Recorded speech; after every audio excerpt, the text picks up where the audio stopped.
moi? Tout le monde peut voir? C'est bon, n'est-ce pas? Donc, aujourd'hui, nous allons partager sur un sujet qui semble un sujet sérieux.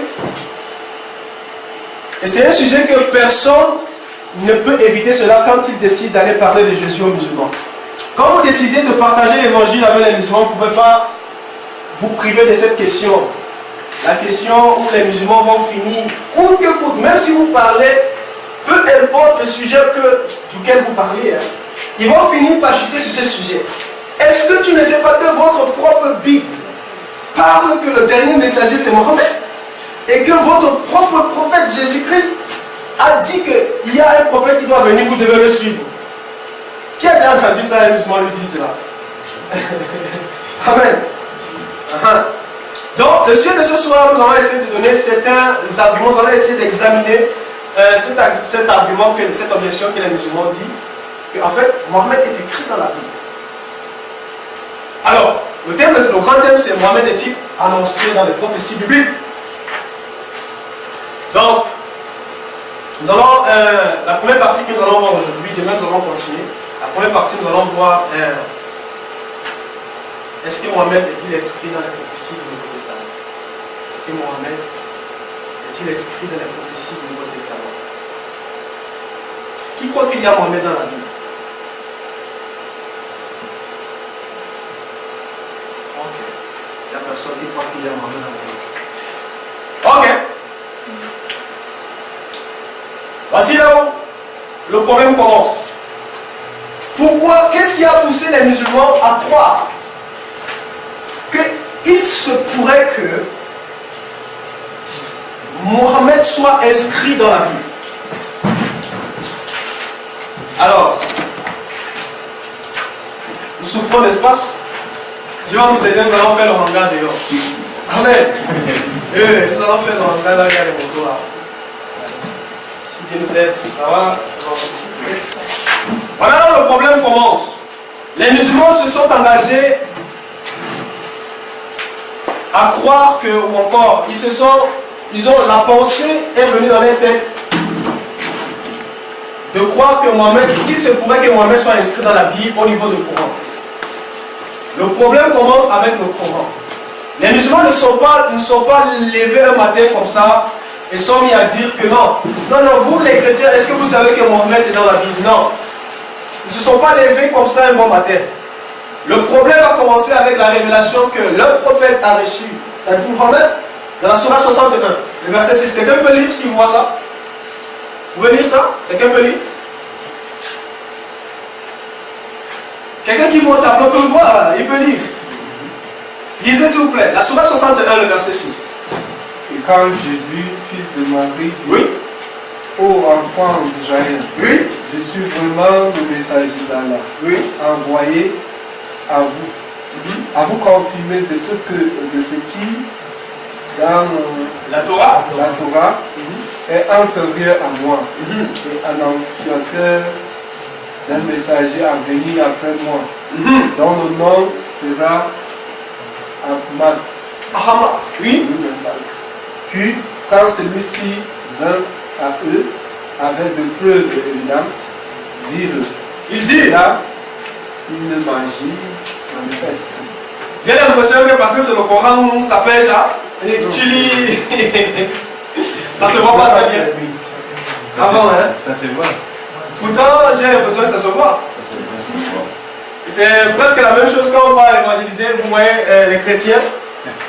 Les chrétiens oublient tous les versets bibliques quand ils rencontrent les musulmans. Tous les versets qu'ils ont retenus, ça part parce qu'ils sont stressés. Quand ils parlent d'évangile, quelqu'un lui dit je suis musulman. Ça, les problèmes commencent là-bas. Tous les versets bibliques qu'ils ont retenus, ils commencent à transpirer, ils commencent à oublier tout. Parce que simplement parce qu'ils ne sont pas préparés, parce que nous n'avons pas été formés, parce que nous n'avons pas étudié la Bible. Quand même. Amen. Voilà là où le problème commence. Le problème commence à partir de cette sourate.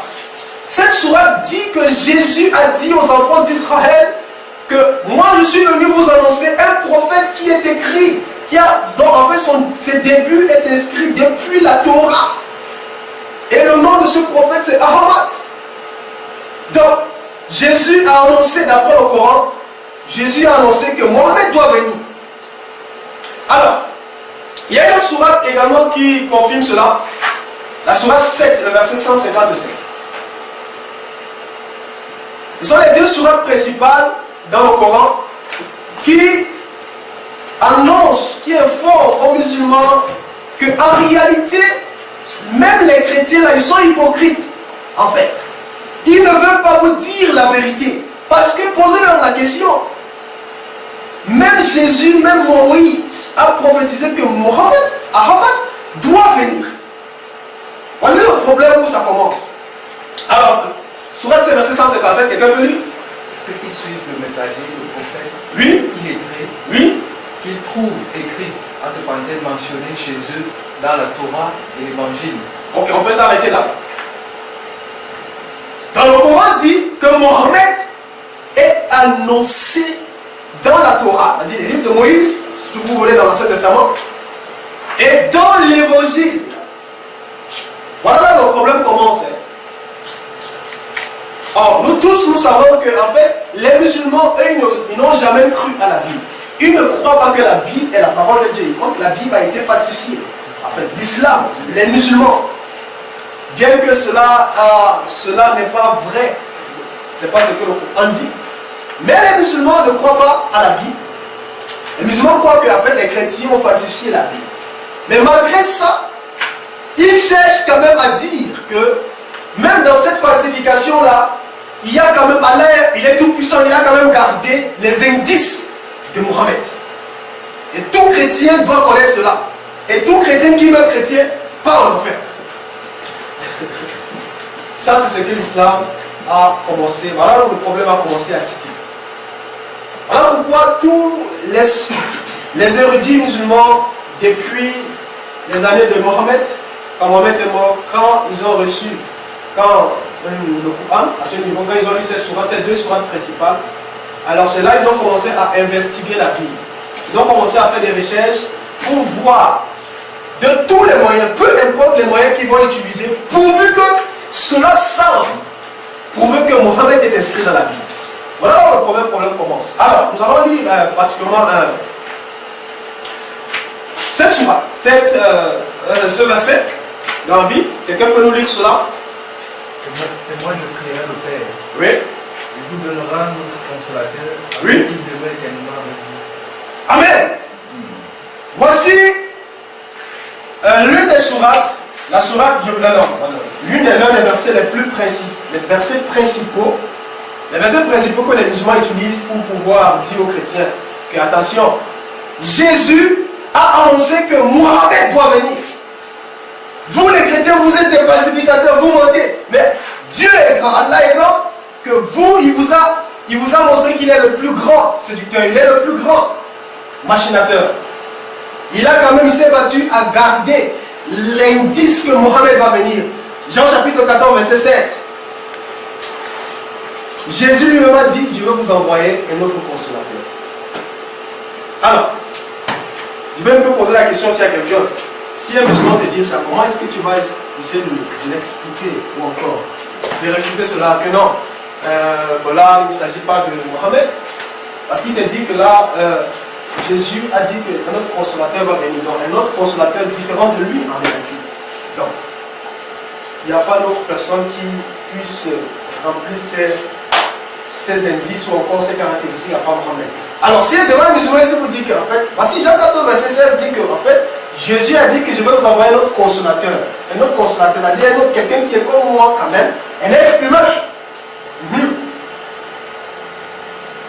Particulièrement, nous les musulmans, nous croyons que c'est Mohammed. Comment est-ce que vous pouvez leur expliquer cela, oui? À partir même de la dernière partie du verset, la personne demeurera éternellement avec Mohammed. Il n'a pas demeuré. Mais il va vous dire que, mais attention, vous les gars, comment est-ce que vous pouvez être tellement bête? Parce que le message, nous avons le message de Mohammed jusqu'à actuellement. Mohammed est dans notre cœur. Nous avons le Coran qu'il a révélé. Et le Coran, c'est depuis 1400 années que cela existe. Mohammed donc demeure avec chaque musulman. Voilà pourquoi à chaque fois même, dans toute pour être même musulman, il faut d'abord se rappeler de Mohammed.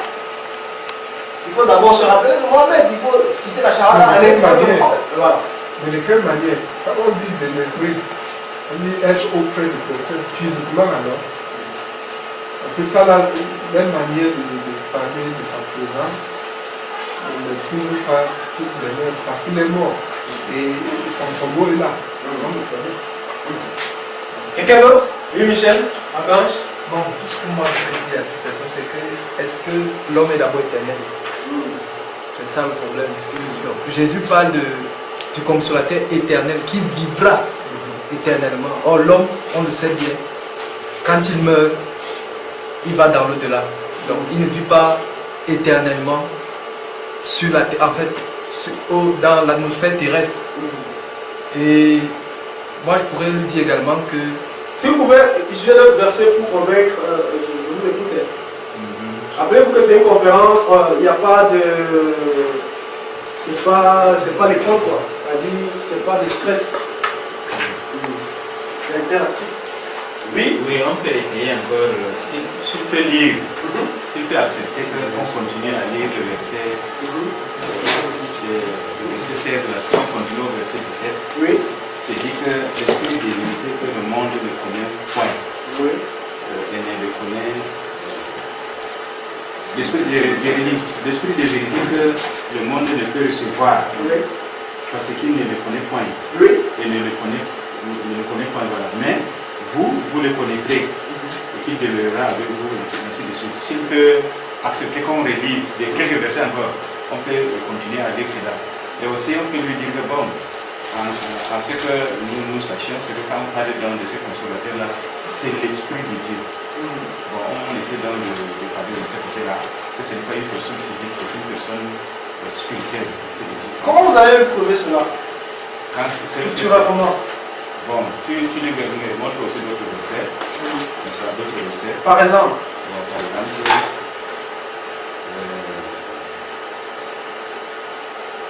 Actes chapitre 1, verset 8, où Jésus encore réaffirme aux disciples que le consolateur déjà pouvait en puissance. Et effectivement, dans Actes chapitre 2, cela est arrivé. Ok. Le jour de la Pentecôte. Il y a une chose que j'aimerais aussi vous rappeler, c'est que quand vous discutez avec les musulmans aussi, c'est que quand ils apportent, pour eux, dans leur conception des évangiles, c'est que la première chose qu'il faut d'abord comprendre, c'est que dans leur conception des évangiles, ils ne considèrent pas les actes des apôtres ou les épîtres aux Romains et tout le reste comme étant des évangiles purs dans le sens du terme. Donc, pour eux, les évangiles dans le sens pur du terme, ce sont les 4 évangiles que nous avons, Matthieu, voilà, Marc, Luc et Jean. Vous voyez un peu ça? Alors, quand ils donnent une objection dans Jean chapitre 14, dans Jean, alors, commencez d'abord par leur réfuter cet argument.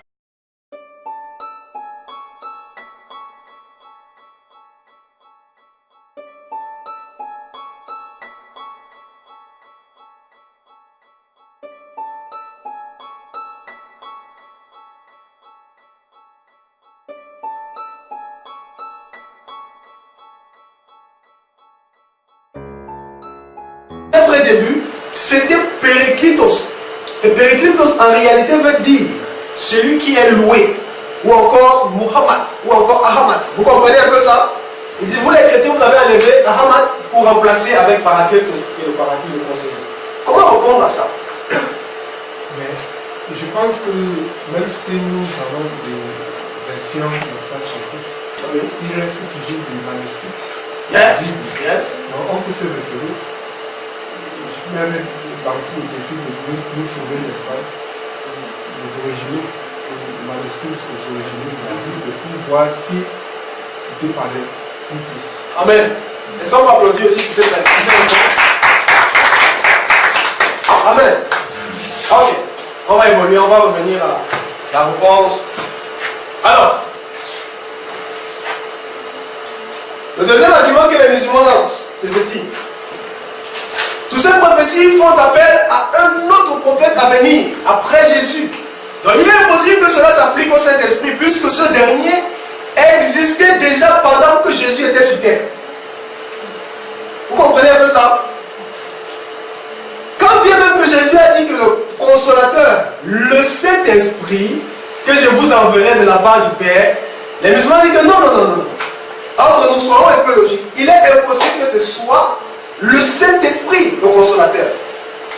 Ils disent qu'en réalité, quand Jésus disait cette parabole que je vous envoie notre consolateur, le Saint-Esprit existait déjà. Donc il est impossible que ce soit, Dieu vous envoie un autre Saint-Esprit. Il y a deux Saint-Esprits. Comment répondre à cette objection? C'est une étude biblique, c'est profond. Amen. Donc, vous n'allez plus lire la Bible comme les chrétiens religieux prochainement. Vous allez lire la Bible dans les détails, vous allez lire entre les lignes. Amen. Ça doit changer votre perception, votre approche avec la Bible. Oui. Là, on peut répondre que quand tu parles comme ça, Oui. je dirais que depuis le prophète Joël, par exemple, Oui. que acte, si on parle d'abord, si ne veulent pas les actes, tout ça, là, nous lisons cela, comme Joël d'abord. Donc je vais dire que dans les derniers jours, je répondrai, mon esprit c'est tout cher. Oui. Et là, on parlera donc de l'esprit. Or, le moment du jour de la Pentecôte, cet esprit est venu sur nous. Si vous dites que bon, le Saint-Esprit était déjà là et que le Saint-Esprit devait venir, parce que c'est ce que la Bible dit, qu'au dernier temps, voici donc ce temps de la nouvelle alliance, le Saint-Esprit est venu sur nous. Donc, est-ce que dans ta réfutation, ça veut dire que tu es d'accord qu'il y avait quand même le Saint-Esprit pendant la période de Jésus? Avant ou après? Pendant que je lui ai donné cette parabole, cette prophétie, qui va envoyer le consolateur, n'est-ce pas? Est-ce que tu es d'accord avec les musulmans qui disent que non, ça ne peut pas être le Saint-Esprit parce que même quand Jésus disait ça, le Saint-Esprit existait déjà. Le Saint-Esprit rempli. D'ailleurs, Jean-Baptiste était rempli du Saint-Esprit. Zacharie a été rempli du Saint-Esprit, il a prophétisé. Et les prophètes. Elisabeth a été remplie du Saint-Esprit, elle a prophétisé, elle a commencé à louer. Quand le Saint-Esprit descendait sur les rois, les prophètes pour prophétiser. Le Saint-Esprit existait déjà. Voilà. Moi, je peux réfuter cela en disant même que ce même Jésus qui a dit qu'il enverrait un autre consolateur, lui-même a existé avant de venir sur terre. Donc, et son avènement a été aussi prophétisé. Donc ce n'est pas quand il est venu sur terre qu'il a existé. Il existait même avant de venir ici sur terre. Donc le Saint-Esprit a tout. Est-ce que Jésus existait sur terre déjà? Bon. Avant qu'il ne vienne sur terre? Non, il existait. Non, les musulmans disent que le Saint-Esprit existait déjà sur terre avant même que Jésus dise que je vais vous envoyer notre consolateur. Vous comprenez un peu ça? Donc, il y a, pour moi, Oui. je pourrais le dire, Oui. il y a une différence parce que dans l'ancien temps, Oui. le Saint-Esprit n'était pas répandu. Parce que si nous lisons les actes des apôtres, nous allons constater que, effectivement, le Saint-Esprit et même les disciples étaient surpris du fait que l'Esprit pouvait être répandu sur les païens, ce qui ne se faisait pas. Or, dans l'ancien temps, puisque pour eux ils disent que le Saint-Esprit existait même déjà, c'est que pour que les hommes, parce que quand on lit l'Ancien Testament nous renseigne sur le fait que les hommes ne connaissaient pas Dieu, n'est-ce pas, dans sa perfection comme nous on le connaît aujourd'hui, par la grâce. Et on constate que, pour que la Bible dit également que c'est de la part de Dieu que les prophètes ont parlé. Donc on comprend que pour qu'ils parlent de la part de Dieu, il fallait que le Seigneur les saisisse et qu'il transmette le message de la part de Dieu. Et ce n'était pas à tout le monde. Mais aujourd'hui, il est répandu pour tout le monde. Tous ceux-là qui viennent à Jésus-Christ, il est là répandu pour la personne. Ok, nous revenons aussi sur ces arguments-là. Donc, autre argument qu'ils avancent, c'est que Jésus a dit qu'il est vraiment ceci, car si je ne m'en vais pas, le consolateur ne viendra pas vers vous. Ceci est concret. Ceci est sans commentaire, n'est-ce pas? Ils disent là-dessus. Jésus a dit clairement, chers chrétiens, que s'il ne part pas, le consolateur ne viendra. Il dit qu'à part que vous avouez aujourd'hui qu'il y a Dieu Saint-Esprit, donc c'est que vraiment vous devenez déjà déréglé. Vous comprenez un peu ça? C'est fort. C'est fort. J'aimerais vous rappeler que c'est dans le même livre de Jean, quand il faut prouver les mensonges, quand il faut prouver les mensonges que Mohammed existe dans la Bible, les musulmans sont prêts à tout. C'est dans le même livre de Jean où Jean dit que Jésus est Dieu, dans Jean chapitre 1, où Jésus dit qu'avant Abraham je suis, où Jésus dit que je suis sorti du Père, vous êtes d'en bas, je suis d'en haut. C'est dans ce même livre qui parle. Ce même livre qui rejette toutes ces allégations là où Jésus est Dieu. Il fait plaisir sur ça. Ils choisissent où Mohammed semblerait être inscrit. Vous comprenez un peu ça? Ils sont prêts à tout. Ils sont prêts à tout pour défendre que Mohammed existe. Même s'il faudrait mentir. Alors,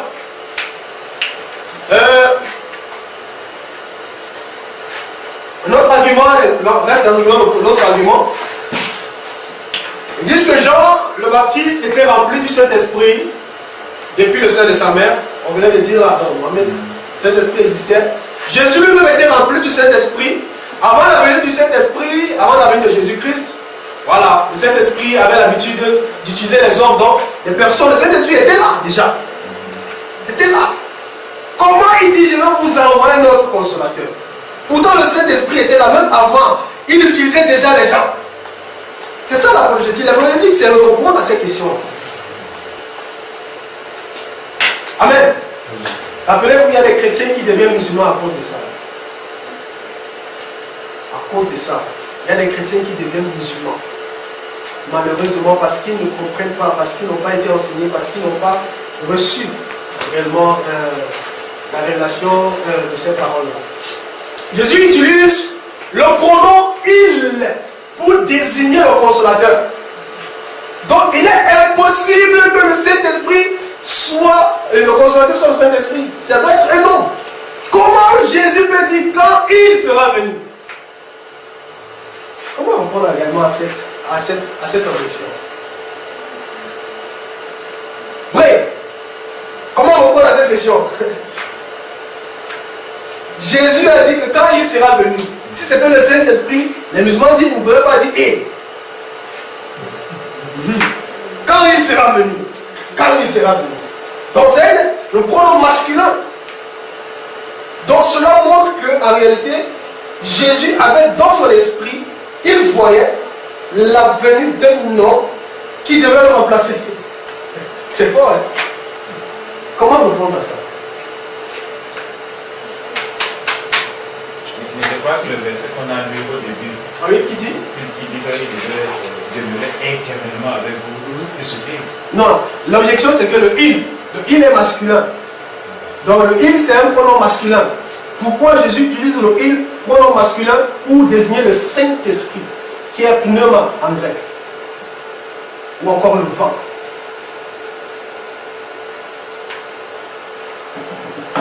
Donc, le consolateur ne peut pas être le Saint-Esprit, c'est un homme. Car Jésus lui-même a dit il. Sauf si peut-être vous allez votre français, vous commencez à perdre la tête. Vous commencez à appeler les hommes. Vous pouvez appeler la table que il est là-bas au salon. Il est au salon. Qui? La table. Ou encore l'ordinateur. Ça n'a pas de sens. C'est un argument, n'est-ce pas? Comment répondre? Personne. Non, mais c'est un problème. Même Allah, je ne sais pas si en parlant d'Allah, il ne peut pas remplacer son nom par il. Je vais lui poser la question. Même Allah. Et que bien sûr, le Saint-Esprit on devait utiliser le pronom il parce que quelque part, Jésus a dit que quand vous baptisez du Saint-Esprit. Est-ce qu'on va dire une... Yes. Moi, je pense que pour moi, parce qu'il ne comprend pas qu'il y a la Trinité, je pourrais le dire comme ça. Dieu, le Père, le Fils et le Saint-Esprit. Donc c'est une seule personne. Comment je l'ai dit? Oui, c'est... Oui, tu vois, c'est... Oui. Bon, je voulais, parce que elle a introduit ce que je voulais dire. C'est que on parle de il parce que le Saint-Esprit également est une personne qui est Dieu. Il vient de Dieu également, parce que Jésus-Christ vient de Dieu. Si on prend le baptême de Jésus, on va comprendre que Jésus, lorsqu'il sort de l'eau, le Saint-Esprit descend sur lui et la voix se fait entendre du ciel. Le Père dit que celui-ci est pour mon Fils bien-aimé, en qui j'ai mis toute mon affection.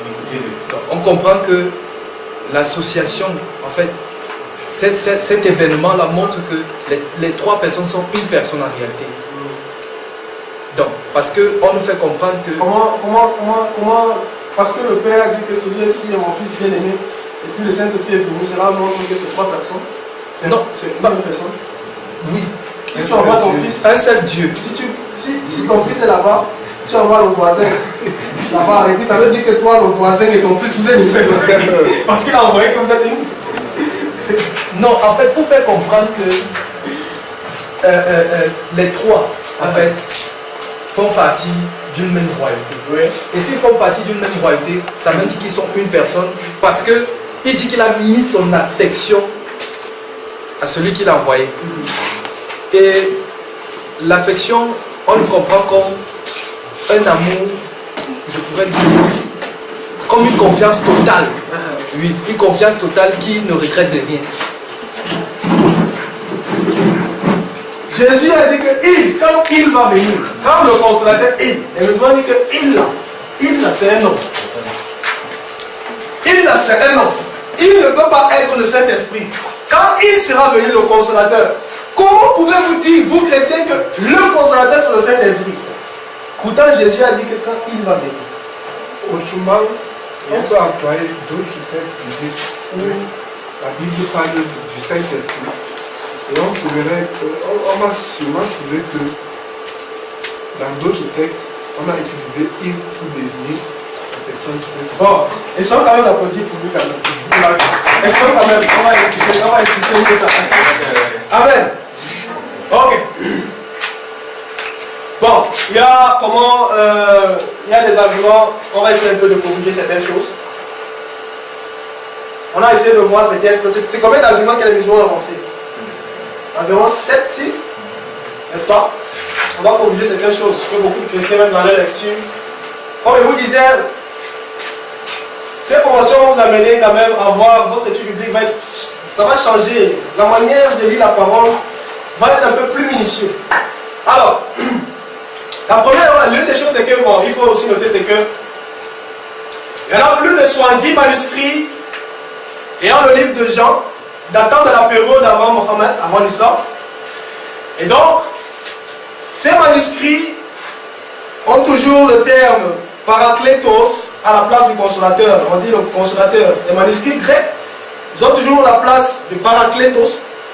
Donc, qui veut dire avocat, quelqu'un qui joue un rôle intermédiaire entre Dieu et les hommes. Alors, les musulmans oublient, quand on pose une objection, il faut apporter les preuves, n'est-ce pas? C'est pour ça que j'ai demandé qu'on applaudit quand même par rapport à l'argument qu'il a donné pour répondre. Ils disent que non, à la place de Parakletos, c'était normalement Périclite, c'était Mohammed, n'est-ce pas? Donc, il faut les demander parce que ça, c'est un argument qui n'a pas de sens. La chose qu'il faut leur proposer simplement, c'est d'apporter les preuves. Tu ne peux pas te lever le matin et dire que non, à la place des gens, normalement, c'était Matthieu. Vous voyez un peu ça? Quelle est la preuve? C'est pas vérifiable. Et les manuscrits existent. Il y en a deux plus anciens manuscrits, les manuscrits de Codex de Sinaiticus et de l'Alexandricus. Un truc comme ça, Alexandrinas. Voilà. Et ces codex existent depuis longtemps. Ce sont les deux codex, avec les manuscrits les plus anciens qui existent. Et c'est même possible, vous pouvez les vérifier sur Internet, si vous voulez. Donc, il y a la connexion, cherchons. Où est-ce qu'il y avait Héraclitos? N'est-ce pas? Ou encore, essayez un peu de prendre dans Jean chapitre 14, quelqu'un peut lire là, nous avons Jean 14, verset 16 là, le verset 16 qui parle par là. Et moi je prierai le Père. Donc, et moi je prierai le Père, vous mettez à la place de Paraclet, à la place de consolateur, mettez Mohammed. Ok. Vas-y. Et moi je prierai le Père. Et moi je prierai le Père. Et il vous donnera Mohamed. Afin qu'il demeure. Attends, non, réalisez. Relis. Tu as dit la place du consolateur. Oui, relis encore. Et moi je prierai le Père. Donc il faut prendre le livre, la Bible, comme là, tu lis avec ton frère musulman, ton ami musulman, tu lui dis, lisons alors, mettons les réclites encore si tu veux, Mohamed. Lisons, on écoute ce que ça va donner. Vas-y. Et moi je prierai le Père. Et moi je prierai le Père. Il vous donnera Mohamed. Et il vous donnera Un autre consolateur. un autre Mohamed. Non, c'est quand même. Ah ok, d'accord. Comment ça? Et moi je prierai le Père. Hein? Il vous donnera un autre Mohamed. Il vous donnera un autre Mohamed. Afin qu'il demeure éternellement avec vous. Afin qu'il demeure. Éternellement avec vous. Ça donne comment? Deux mois. Dans le premier Mohamed, c'était qui? Donc il y a eu deux Mohamed. Ça n'a pas de sens. Ça n'a pas de sens. Donc s'il doit donner un autre Mohamed, ça veut dire qu'il y avait un autre. Il y avait un Mohamed. C'est bon, c'est qui? Ça n'a pas de sens. Et le mot péricultos n'existe pas dans la Bible. Aucun. Ça n'existe même pas. Ça n'existe même pas. Dans toute la Bible, ce n'est même pas là. Dans toute la Bible, le mot péricultos n'existe pas. Donc, en fait, demandez-lui qu'il n'y a pas de preuve par rapport à ça. Donc, l'une des choses également, l'une des erreurs exégétiques que beaucoup de chrétiens font quand les musulmans apportent ces arguments, c'est beaucoup de trucs à la fois. Alors, il faut se calmer, il faut dire, ok, on va lire le passage ensemble. L'une des erreurs, c'est que Jésus savait que le Saint-Esprit était déjà avec les disciples. Lis un peu, verset 17, Jean 14, verset 17. L'esprit de vérité. Oui, écoutez très bien ça, l'esprit De vérité. Oui. Que le monde ne peut recevoir. Le monde ne peut recevoir l'esprit de vérité Parce qu'il ne le voit point. parce qu'il ne le voit point. Il ne le connaît point. Oui. Mais vous, vous le connaissez. Vous le connaissez. Car il demeure avec vous. Car il demeure avec vous. Il sera en vous. Et il sera en vous. Donc, la prophétie n'est pas que le consolateur sera avec vous. Non. Jésus savait que le consolateur était déjà là. Vous comprenez un peu ça? Le problème ne se pose pas le consolateur va être non. Le consolateur était déjà là. Et le consolateur par excellence c'était Jésus, le premier consolateur. Parce que dans 1 Jean chapitre 2, verset 1, la Bible dit que Jésus-Christ est notre avocat, notre paraclétos. Vous comprenez un peu ça? Donc quand le Saint-Esprit vient sur Jésus dans Matthieu chapitre 3, et on le baptise, le Saint-Esprit vient, le Saint-Esprit habitait les disciples, voyaient le Saint-Esprit agir au travers de Jésus, le premier consolateur. Donc, la prophétie n'est pas au niveau est-ce que le consolateur était ou n'était pas. Jésus savait que le consolateur était déjà avec les disciples. Pendant qu'il parlait, il savait que le consolateur était là. Il était avec. Donc, le problème n'est même pas Jésus. Le problème n'est même pas. Si, il dit que vous le connaissez parce qu'il est avec vous. Tous les jours, il est là. Donc, le problème n'est pas celui-là. Donc, il faut faire remarquer cela à vos amis. Donc, le consolateur était déjà avec les disciples. En ce temps, la première chose, voilà. Jésus prophétise plus que le consolateur sera et habitera en eux et pour toujours, c'est-à-dire éternellement. Donc voilà plutôt la prophétie. La prophétie s'enclenche au niveau où le consolateur qui était avec eux, vous pouvez le voir agir, vous pouvez le voir guérir les personnes, vous pouvez le voir dire prions, il pouvait voir son consolateur travailler au travers de la vie de Jésus. Le problème n'est pas là. Mais la prophétie est plutôt au niveau où Jésus dit qu'il sera comment? En vous et éternellement. Voilà la prophétie commence. Le consolateur n'était pas en les disciples, jamais de la vie. La prophétie est au niveau où le consolateur va être en vous, il va habiter en vous. Et l'une des choses qu'il faut faire noter, c'est que Jésus ne parle pas du message du consolateur. Voilà le problème des musulmans. Ils vont vous dire que non, mais Mohamed, mais nous avons ces livres. Il nous a laissé la loi, le Coran et tout le reste. Mais non, on ne parle pas du livre du consolateur. Si c'est les livres du consolateur, c'est qu'il y aura plusieurs consolateurs. C'est que, je ne sais pas, il y en a tellement. Peut-être moi-même, je pourrais être un consolateur quelque part. Je peux me réclamer consolateur. Je ne sais pas qui encore. Il y en a tellement. John Maxwell pouvait se réclamer consolateur parce qu'il a ses livres qui existent. La Bible ne parle pas le message du consolateur. Il faut me noter ça. La Bible dit que le consolateur, lui-même, il va habiter en vous. Amen. Donc, Jésus a dit que le consolateur demeurera éternellement avec les disciples Quand on parle des disciples, il parlait de qui? Pierre, Jean, c'était d'abord les premiers disciples. Il faut faire noter cela aux musulmans. Jésus parlait à qui? Il faut faire une étude biblique basique avec eux. À qui est-ce que Jésus parlait? Il parlait à Jean, Barthélemy, Thomas, ses premiers disciples d'abord. Que je vais partir, mais je ne veux pas vous laisser orphelins. Je vais aller, je vais envoyer le Saint-Esprit, il va venir en vous. Mohamed était quand? Mohamed est né quand? Quand est-ce que Mohamed est né? Qui se rappelle? Hein? Oui. Combien? Hein? 475? Non. 500. Oui, 500. Vers la fin du 6e siècle. 6e siècle, vers la fin du 6e siècle. Oui, la deuxième moitié, particulièrement 570. Donc, l'une des choses que nous pouvons voir qu'il faut aussi, un détail qu'il ne faut pas oublier, c'est que le consolateur doit être comment? Invisible. C'est pourquoi le monde ne peut le recevoir. Donc il faut noter ça avec les musulmans.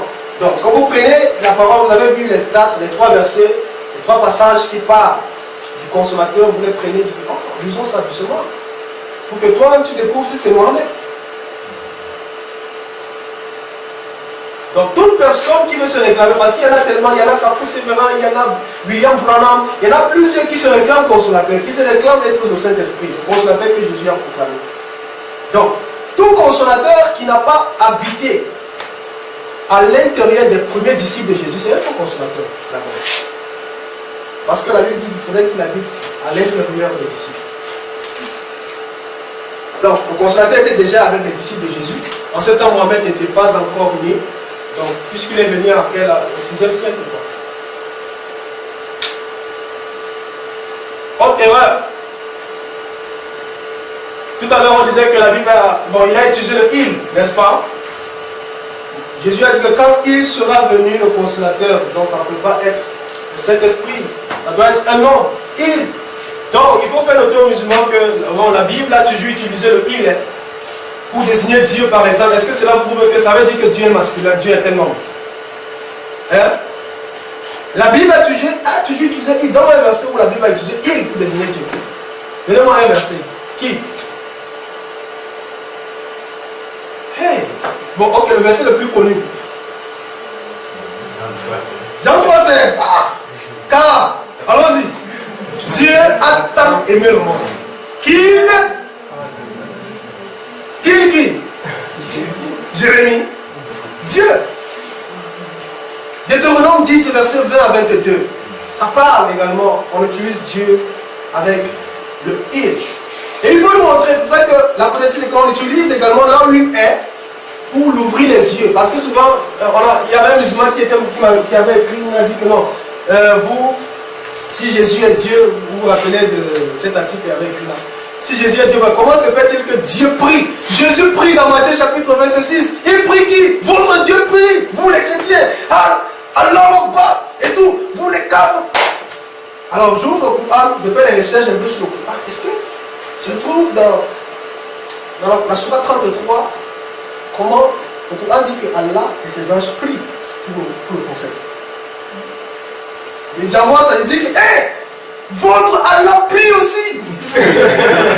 Qui est-ce qu'il est en train de prier? Est-ce que le fait que Allah prie veut dire qu'il n'est plus Allah? Vous comprenez un peu ça? Donc, utilisez le Coran dans la sourate 2, verset. Le Coran est plein de ça. La sourate 2, verset 255 utilise également le il pour désigner Allah. Est-ce que cela veut dire que Allah est un homme? Est un mec?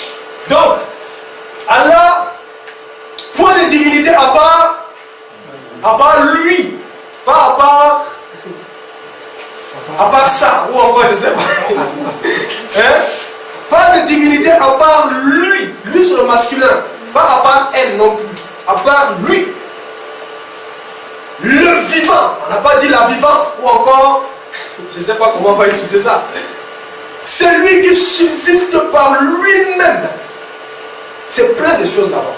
À lui appartient tout ce qui est dans les cieux, sur la terre, qui peut intercéder auprès de lui sans sa permission.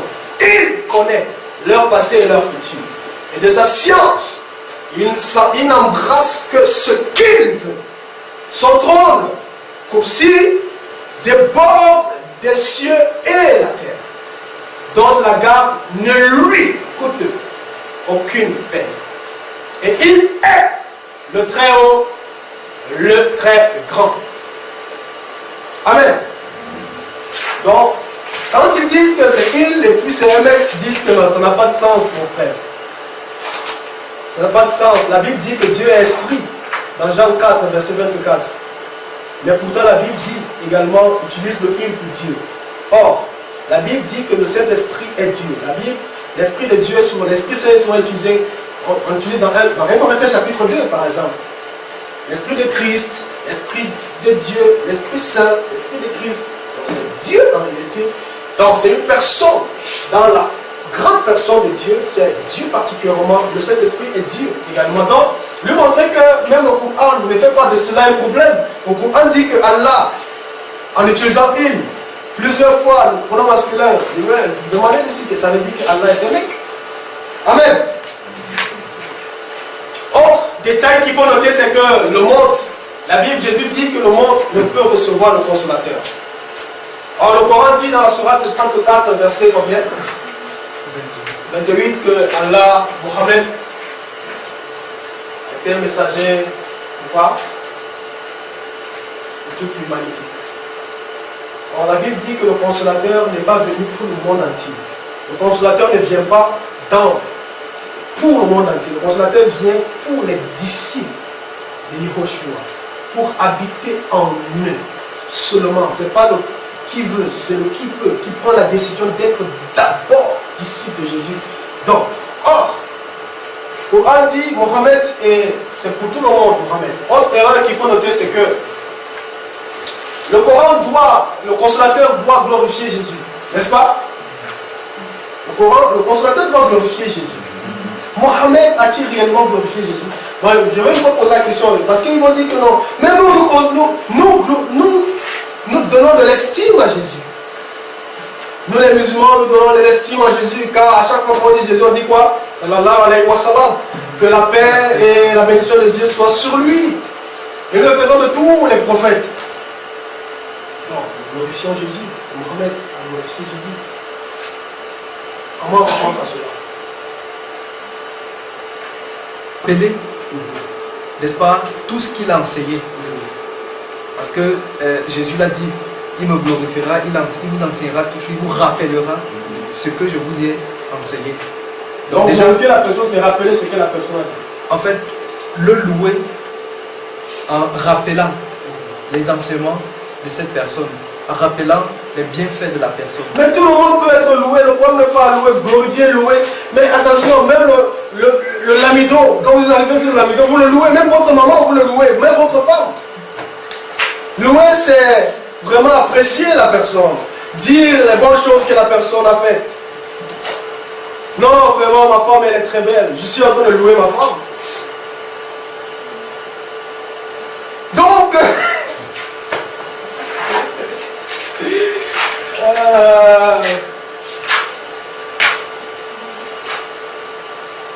cet esprit consolateur glorifiera Jésus.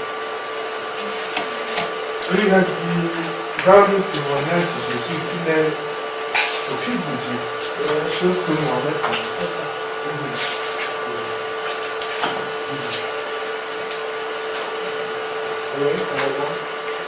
Oui, madame. Oui. Comme il a dit, avant le témoignage, il faut d'abord glorifier. C'est difficile. C'est difficile. Qu'est-ce que c'est difficile le français? Ou bien expliquer ce que tu veux dire dans ta tête. C'est juste comme il a dit. Il doit avoir le témoignage. Bon, je voulais ajouter un exemple par rapport à ça. Il dit que le consolateur, en fait, devrait prendre ce qui était en Dieu. Parce qu'on se rappelle, Jésus a dit qu'il ne parlera pas de lui-même, mais il prendra ce qui est à moi et il annoncera. Or, on voit que les enseignements de Mohamed n'ont rien à voir avec Jésus. Il dit plutôt le contraire. Glorifier. Nous sommes au niveau de glorifier. C'est quoi glorifier?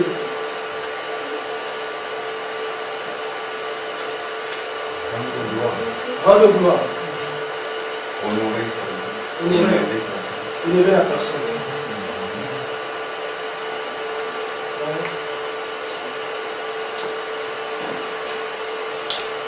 Le consolateur doit glorifier Jésus. Rappelez-vous par exemple, Jésus pouvait dire que Seigneur, maintenant, alors glorifie-moi la gloire que j'avais quand j'étais encore auprès de toi. Jésus pouvait dire que son... C'est pour ça qu'un homme ne peut pas glorifier, la gloire de Jésus ne vient pas d'un homme en réalité. Il faudrait que ce soit Dieu qui glorifie Jésus lui-même, révèle sa gloire. Parce que, rappelez-vous par exemple, Jésus disait que bon, moi, mon témoignage, ma gloire, je ne dis pas ma gloire des hommes en réalité. N'est-ce pas? Voilà pourquoi dans la prière dans Jean chapitre 17, il pouvait prier et dire Seigneur, maintenant, toi-même, glorifie-moi maintenant. Glorifie-moi de la gloire que j'avais quand j'étais là. Donc en fait, Jésus est en train de dire que sa gloire n'est pas une gloire terrestre. Vous comprenez un peu ça? Glorifier Jésus, ça veut dire donner la même gloire qu'on donne à Dieu. Vous comprenez un peu ça? La gloire que j'avais quand j'étais auprès de toi. Seigneur, quand j'étais sur terre, moi je t'ai glorifié, je t'ai donné toute la gloire. J'ai mis que ton nom soit intronisé dans le cœur des personnes. Maintenant, je suis en train d'aller.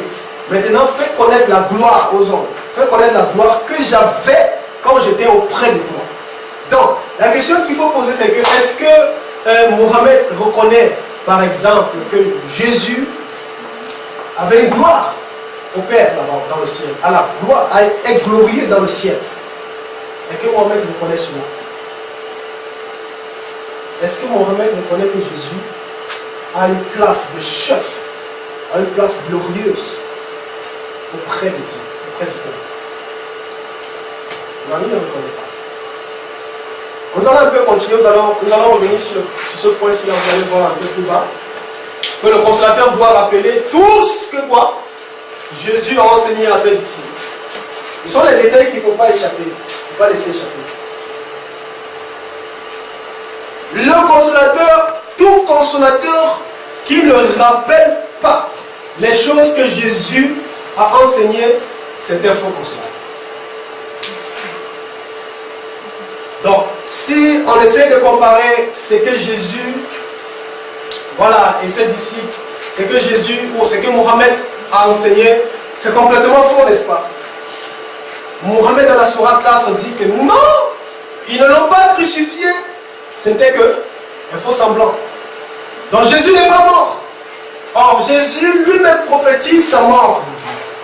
Il dit que le Fils de l'homme va être livré. C'est un problème. Et les apôtres dans les épîtres confirment ce que le Saint-Esprit, dans le Saint-Esprit leur a rappelé ce que Jésus a enseigné, qui devait être crucifié. Dans Matthieu chapitre 18, où Jésus dit que non, au paradis, il n'y aura pas d'homme, il n'y aura pas de femme. N'est-ce pas? Mais Mohamed dit non. Au paradis, chacun aura des ouris, des jeunes filles vierges au sein rond. C'est ça. On avait vu ça la dernière fois, n'est-ce pas? Chacun en aura 72. Lui, c'est terrible. Quel genre de consolateur qui ne rappelle pas? C'est comme dans le mariage où c'est tout. Et il rappelle que vous aurez des rapports avec elle. Et à chaque fois, à chaque fois, elles retrouveront leur virginité. Tandis qu'à chaque fois que vous aurez des rapports avec elles, elles seront encore vierges et vierges et vierges. Donc voilà pourquoi, coûte que coûte, je dois entrer là-bas. Il même s'il faut tuer les caves pour les chrétiens là. Même 10, je vais tuer. C'est ça en fait.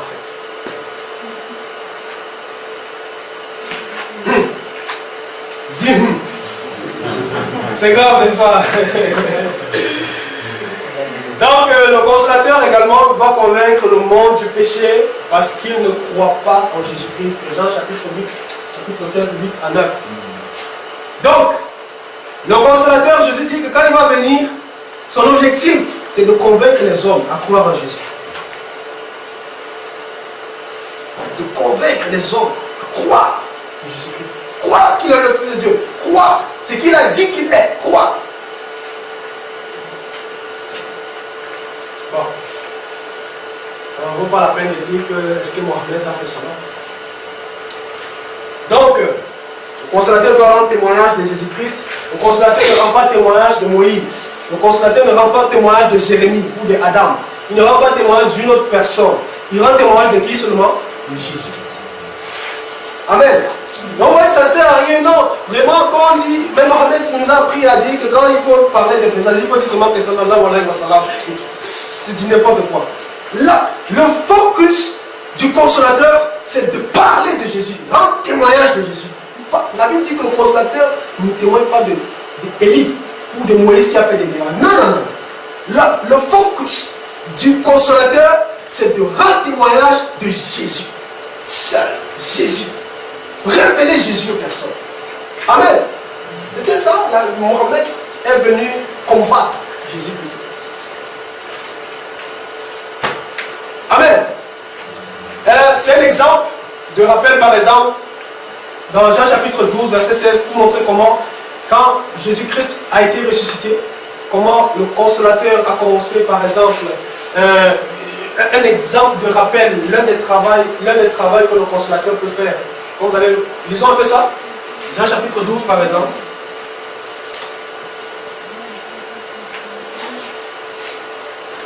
Comprenez un peu ça, lisez un peu. Jean 12, quelqu'un peut lire? Verset 16.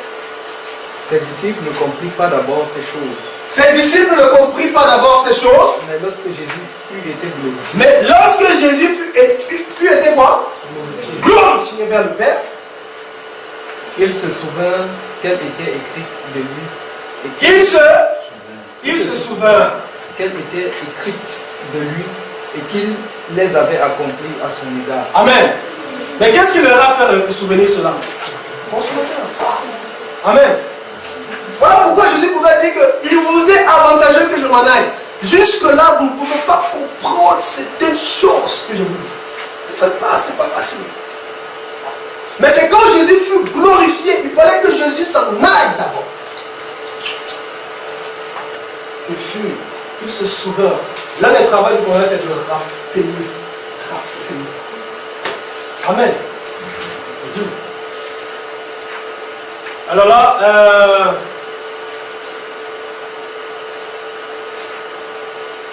donc, le consolateur devrait être à l'intérieur, habiter à l'intérieur des disciples. Donc, on va parler de ça. Bon, maintenant, comprenez un peu ça. Dans votre partage avec les musulmans, c'est là où la discussion risque de s'arrêter. La discussion risque de s'arrêter au niveau qui a envoyé le consolateur. Lisons le passage. Dans chapitre 15, verset 26. En montant le consolateur de Jésus envoie qui? Le consolateur. Donc Jésus est celui qui envoie le consolateur. Donc Jésus et le Père envoient le consolateur au nom de Jésus. Comprenez un peu ça? Donc Jésus envoie le consolateur. Vous posez la question.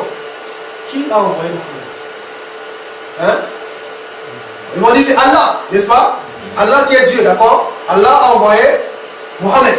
D'accord. Si Allah a envoyé Mohammed, et que vous, et le Père et le Fils, donc le Fils et le Père ont envoyé le consolateur, et que vous dites que le consolateur c'est Mohammed, le Fils devient qui?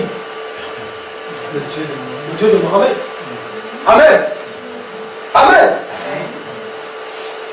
Ça devient... Non. Est-ce que vous comprenez?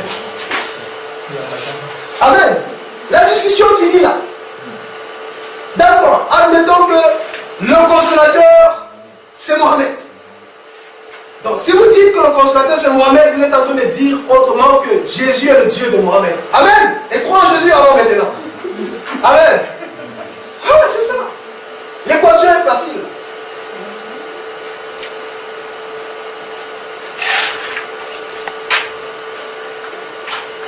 Alors, donc, c'est après, comme on disait, qu'il fallait compléter cela. Utilisez maintenant les autres épîtres, Actes chapitre 1, comment Jésus pouvait les annoncer qu'il faudrait qu'ils soient à Jérusalem dans quelques jours, ils vont être baptisés. N'est-ce pas? quelques jours devant être baptisé au Saint-Esprit, qui ne devait pas partir. Donc, quelques jours après, donc, après sa résurrection, peut-être 10 jours après, ils ont été baptisés dans le Saint-Esprit qui continue de l'enfer. Jésus est contre eux. Jésus ne dit pas que le consolateur c'est Mohamed. Les apôtres ne disent pas que le consolateur c'est Mohamed. Et même Mohamed ne dit même pas lui-même qu'il est le consolateur. Nous allons voir ça tout à l'heure. Donc, finalement, vous sortez d'où cela?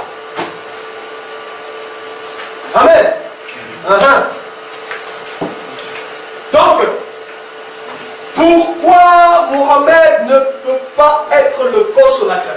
Pourquoi c'est pas possible? C'est pas possible qu'il soit le consolateur. Pourquoi?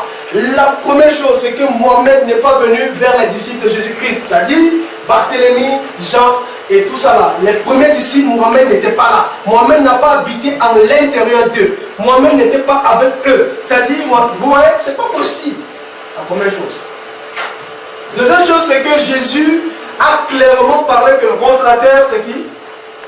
C'est qui? Saint-Esprit.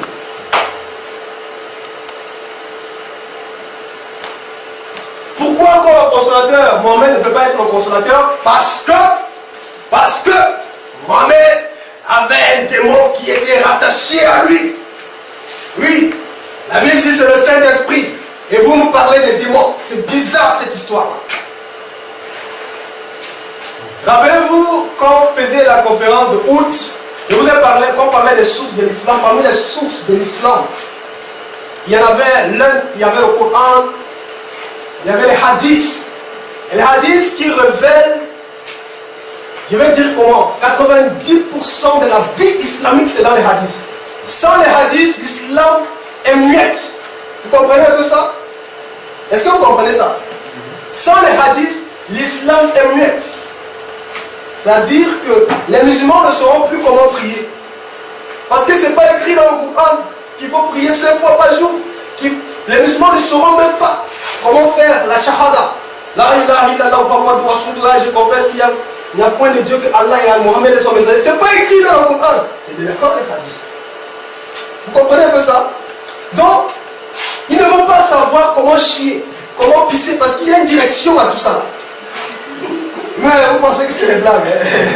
Et nous avons la framophone qui fait le dire, c'est vrai. Donc, 90%, si vous voulez connaître le vrai Mohamed, allez dans les hadiths. Et les hadiths sont disponibles en ligne. Donc, on va dire 90% sont disponibles en anglais, mais 100% sont disponibles en arabe. Donc, en français, peut-être vous aurez les 30%. C'est pas grave. Mais c'est quand même quelque chose. Amen. Donc, dans ce hadith, Aïcha, la femme de l'apôtre d'Allah, que la paix soit sur lui, c'est ce qu'on a dit ici, a dit qu'un jour, le messager d'Allah, que la paix soit sur lui encore, est sorti de son appartement à elle, quoi, pendant la nuit. Alors, elle est tombée jalouse. Ensuite, il est venu vers moi, c'est ce que Aïcha dit. Puis, il a vu en quelle agitation j'étais dans mon esprit. Puis il dit, Aïcha, qu'est-ce qui t'est arrivé? Es-tu jalouse? Alors, elle dit, comment pourrait-il se faire qu'une femme comme moi ne soit pas jalouse d'un homme comme toi? Alors, le messager d'Allah dit, c'était ton démon qui était venu vers toi. C'est ton démon qui était venu vers toi. Et elle dit, messager d'Allah, y a-t-il un démon qui habite en moi? Il dit, mais oui. J'ai un démon. J'ai dit, y a-t-il donc un démon attaché à chaque être humain, à chacun? Alors il a dit oui. Bon, j'ai Aïcha encore dit, messager d'Allah, même avec toi, un démon t'est rattaché? Il a dit oui. Mais mon Seigneur m'a aidé à me défaire de ses pouvoirs séducteurs. Bon, amen.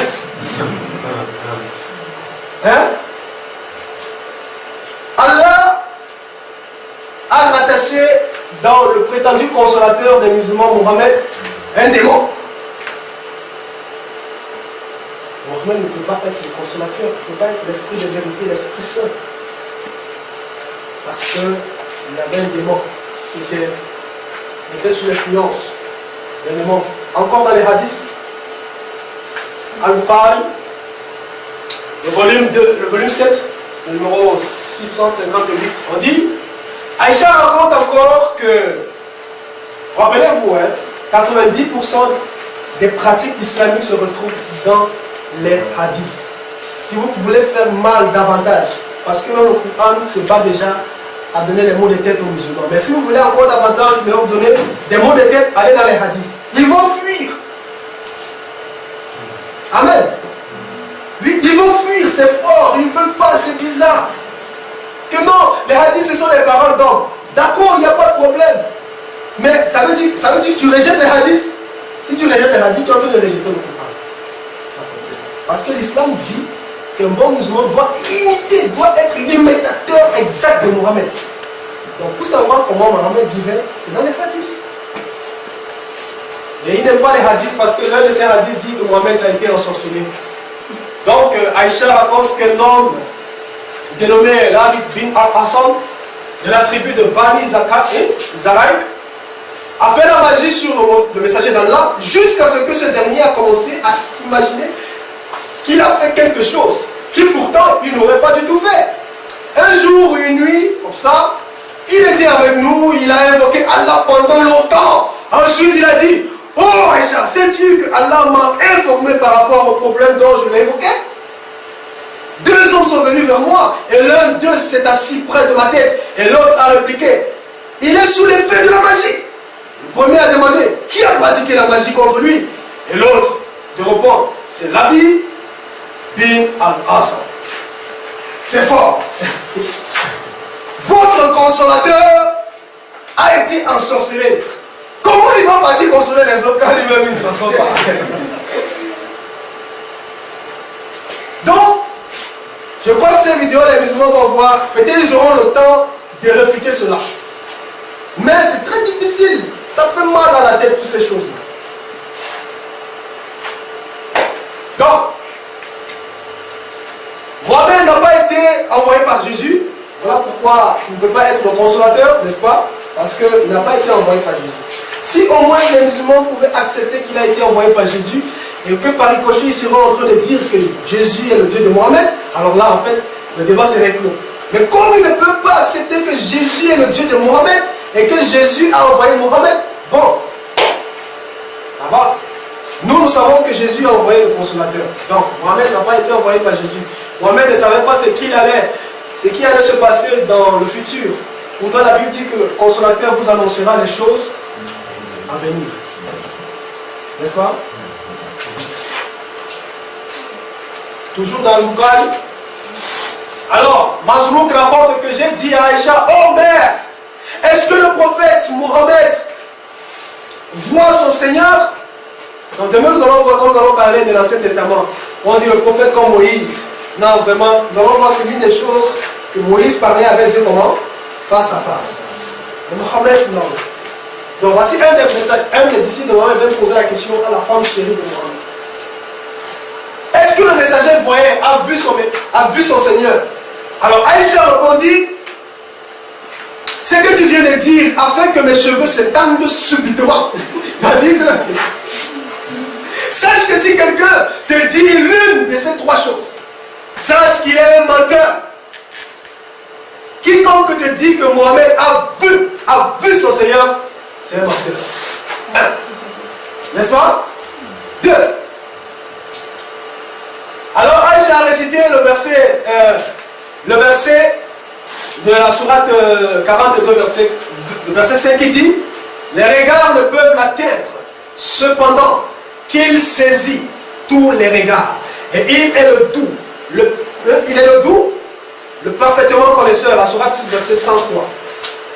Et elle a encore cité notre sourate qui dit, il n'a pas été donné à un mortel qu'Allah lui parle, autrement que par révélation ou de derrière un voile, ou qu'il lui envoie un messager, entre parenthèses, un ange qui révèle par sa permission ce que Allah veut.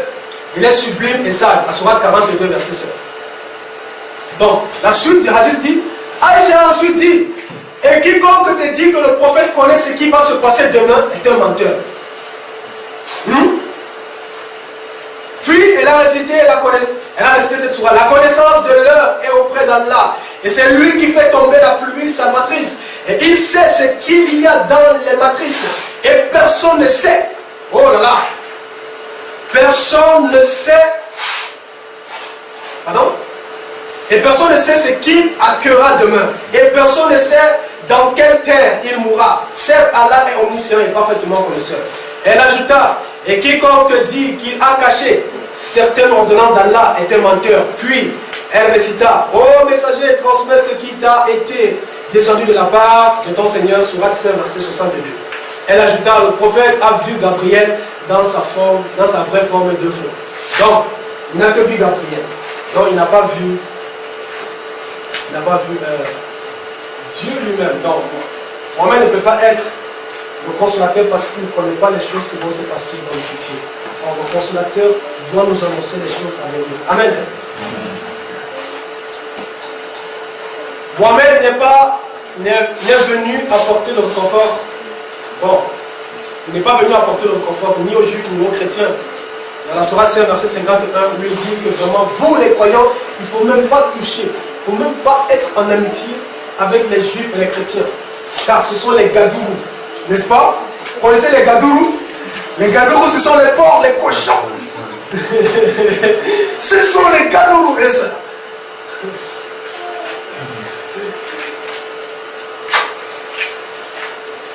Et Mohamed était incapable d'apporter du réconfort à ses adeptes. Mohamed, il a dit qu'il a reçu le mandat d'intercéder pendant le jour du jugement. On le voit dans cette sourate. Jabir bin Abdullah rapporte que le prophète a dit, j'ai reçu 5 choses qui n'ont jamais été données à personne avant moi. J'ai reçu le mandat d'intercession le jour du jugement. Maintenant, regardez un peu. Mohamed et ses disciples les plus loyaux, tous n'avaient pas confiance sur son intercession sera acceptée ou pas. Sourate 72, verset 20. Dis, je n'invoque que mon Seigneur et ne lui associe personne. Dis, je ne possède aucun moyen pour vous faire du mal, ni pour vous mettre sur le chemin droit. Dis, vraiment personne ne saura me protéger contre Allah et jamais je ne trouverai le refuge en dehors de vous. Vous comprenez un peu ça? Est-ce qu'on en sait? Encore dans cette sourate, Abu Huraira rapporte que quand le messager, quand le verset avertit, quand le verset qui suit, c'est-à-dire qu'avertit tes proches parents était révélé, alors le messager d'Allah a appelé sa tribu, ensuite ils se sont rassemblés, il leur a donné les avertissements généraux, puis il dit à Fatima, sa fille, sauve ta tête du feu de l'enfer, car je n'ai aucun pouvoir de te protéger d'Allah, dans aucune chose, excepté ceci. Oh là là!